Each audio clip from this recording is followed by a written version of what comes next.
భారత్కు ఎంతో కీలకమైన బ్రహ్మపుత్ర నదిపై చైనా నిర్మిస్తున్న భారీ ప్రాజెక్టు రెండు దేశాల మధ్య సరికొత్త వివాదానికి కారణమవుతుంది. టిబెట్లోని యార్లుంగ్ సాంగ్పో నదిపై డ్యాం నిర్మాణ పనుల్ని చైనా ప్రభుత్వం అత్యంత వేగంగా ముందుకు తీసుకెళ్తోంది.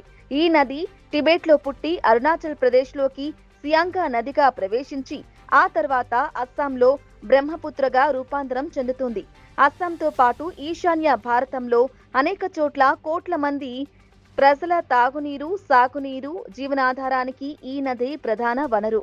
ఇప్పుడు సరిహద్దుకు అతి సమీపంలో డ్రాగన్ కంట్రీ చేపడుతున్న ఈ మెగా డ్యాం ప్రాజెక్టు వల్ల మన పర్యావరణ, జల వనరుల, వ్యూహాత్మక భద్రతపై తీవ్ర ప్రభావం పడే అవకాశం ఉందని రక్షణ నిపుణులు హెచ్చరిస్తున్నారు. చైనా నిర్మిస్తున్న ఈ భారీ డ్యాం వల్ల బ్రహ్మపుత్ర నది సహజ ప్రవాహంలో భారీ మార్పులు వచ్చే ప్రమాదం ఉంది.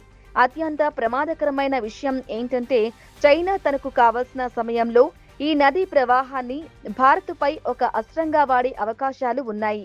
ఒకవేళ ఇరు దేశాల మధ్య ఉద్రిక్తతలు పెరిగితే చైనా వన్ క్లిక్తో నది నీటిని ఒకేసారి వదిలి దిగువన ఉన్న భారత ప్రాంతాలలో ఊహించని వరదలు సృష్టించవచ్చు, లేదా నీటిని పూర్తిగా నిలిపివేసి కరువు పరిస్థితులను తీసుకురావచ్చు. నదీ ప్రవాహంపై చైనాకు పూర్తి పట్టు దక్కితే అది భారత సార్వభౌమాధికారానికి, సరిహద్దు రక్షణకు పెద్ద ముప్పుగా మారుతుంది. అయితే భారత్ వ్యక్తం చేస్తున్న ఈ తీవ్ర అభ్యంతరాలను చైనా మాత్రం చాలా లైట్ గా తీసుకుంటుంది.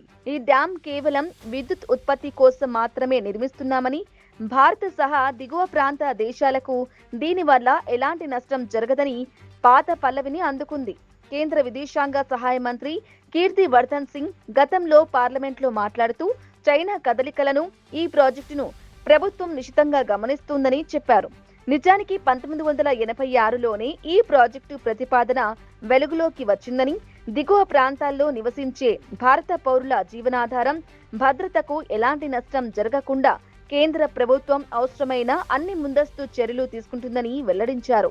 ఈ నీటి వివాదంపై చైనాతో భారత్ ఇప్పటికే అనేక సార్లు దౌత్యపరంగా చర్చలు జరిపింది. 2006లో ఏర్పాటైన నిపుణుల కమిటీ ద్వారా సరిహద్దు నదుల అంశాలపై రెండు దేశాల మధ్య నిరంతరం చర్చలు కొనసాగుతున్నాయి.